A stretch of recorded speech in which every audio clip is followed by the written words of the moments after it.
Okay, we're ready. Hi, YouTube. It's your girl, Gina. Today's video is like a blog, vlog, video diary, whatever you want to call it. If you would have told me a few years ago that I would be putting myself out there on the internet like this and just being vulnerable, I probably would have called you crazy. I have always been a pretty intimate, private type of person, and I still am. My business ain't for everybody, but know that I'm choosing myself and choosing to love myself as I share this with the world. So, today I've been stewing on self love. This is what my morning journal prompt was all about. And when I think about it, I was like, why not turn this into a video, something that I can refer back to, play when I need to be inspired, or even when I want to look back years from now after I've made the leaps and bounds that I plan to make over the next few years. So, what does loving myself look like today? Not ideally, but honestly, this looks like me getting up early. This looks like me having an intentional morning routine, whether that be beginning with reading, journaling, or my yoga practice. I then have a very intentional breakfast. I have a nice warm drink and I drink all my water. Like I am proving to myself that I can do the things that I told myself that I would do. Because if I tell myself something, I have to believe it and I have to follow through on it. Other people aren't going to listen to me if I don't listen to myself, right? So that is one of the ways I'm currently demonstrating self-love is really through discipline and meticulous routine that I am staying committed to each and every day, no matter how I feel. If I wake up feeling like crap or I go to bed feeling like crap, I'm going to stick to what it is I said I'm going to do. Something else that I've really had to fight back on over recent years is accepting my light. I have been told since I was a young girl that I'm very kind, I have a bright energy, I glow. And when I was younger, this was something that I was so proud of. And over the years, it just felt like it just was beaten down by other people and also by myself because you start to believe the things that other people say about you. If you know me personally, then you're well aware of the very close family member that I have who has schizoaffective disorder. And that can be a very challenging mental health crisis or condition to navigate as a family member.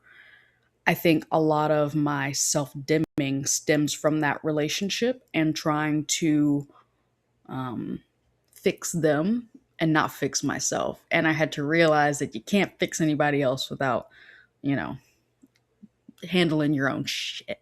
So while going through the trials and tribulations with that family member and, going through high school and college and postgraduate, trying to navigate this relationship, I attended therapy. I attended every workout class you could think of. I attended group community therapy sessions. I literally reached out to all the resources that I could find. And when I tell you every single time, there was always some older person that came up to me and told me to stop dimming my light. And it makes me a little emotional, of course, thinking about it because it's sad to know that you are dimming your own light. And sometimes you have to accept that. Sometimes it's you doing it to yourself. Sometimes it's you taking on the projections of other people. Oftentimes, it's a lot of that.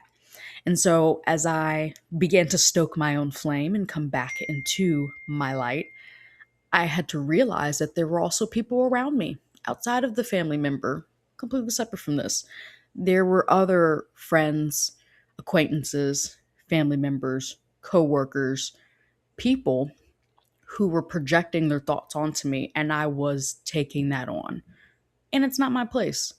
I'm not shrinking myself for anybody anymore. Gone are the days where China Sade Murphy, Whiting, recently married, shrinks herself for anybody. I don't care what anybody has to say. I'm going to live what I live the way I want to live. I am the co creator of this universe, the architect of my reality, and I control how bright my flame burns. So no more will I dim my light, and I've accepted it for what it is. While going through this process of trying to accept my own light and figure out why exactly I was dimming it, where that energy was coming from, as I mentioned before, people project.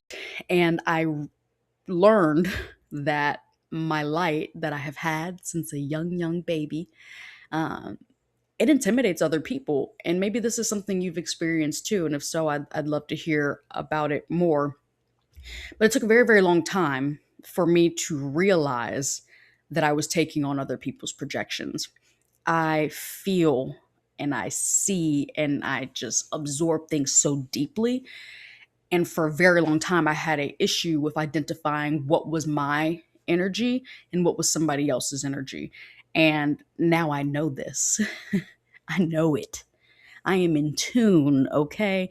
You can't tell me at this point that something that is not for me, and I know it's not for me, is for me, okay? Like, you're not going to convince me of it. It's just, there's no way.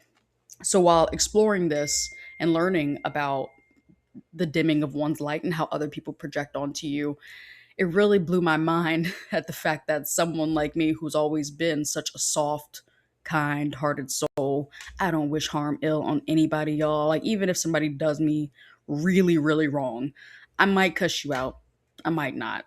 I'm like, I'm not going to wish harm will onto people unless they really are the worst of the worst. So it blew my mind to find out and encounter so many people in my short 28 years of life, to encounter so many people that are intimidated by the light. And I have learned that oftentimes it is them projecting and it is them feeling a way about seeing someone else live in their light when they are not. And it's not that they don't have the option to, they absolutely do, but it's not an easy choice. Nothing good in this life comes with ease. We can all choose the bad. We can all choose to do the worst of the worst and live life in this way. This makes me think of like a weight loss journey, for example. It's not a simple task. It's hard to eat food that's no good for you. It makes your body sluggish. You might break out. Your hair might fall out. You're going to get fat. That's a part of eating bad food. It's a hard decision. You're going to have health complications and you're going to have side effects of making that choice, that hard choice. No different than wanting to lose the weight. Picking that healthy food can taste just as great, but it's going to be a hard choice. It's going to be a hard decision to choose to get up at 5 a.m. and go do that workout and then go eat that healthy meal. It's hard, but the good that comes after it makes it worthwhile. And living in that light and not in the darkness is what really makes it worthwhile. And so I've found throughout my years, while I have continued to choose kindness and to choose light, there were a lot of people around me who did not like that because they were choosing the opposite. That's not for me to worry about. If you choose the other lane, that's what you're choosing. Go with your path. But when my light starts to make you feel away, it's not on me to hold those feelings. It's on that person. And so I had to learn that through my light intimidating other people. And the old version of me that was shrinking for these people is certainly no more. The old version of me that dimmed my light so others could be comfortable is no more. It's crazy to think that I was doing that unintentionally. But now that I recognize it, we move forward.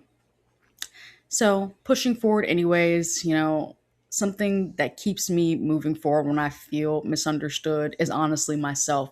I think this just kind of comes with age, but there's a deep inner sense of knowing where if somebody doesn't like my lifestyle, they don't agree with my morals and values, they don't align with what it is and how I am presenting myself, that's fine. It's totally fine. I'm not here on this earth to seek validation from other people. The only validation that I need in this world is from myself. That's it.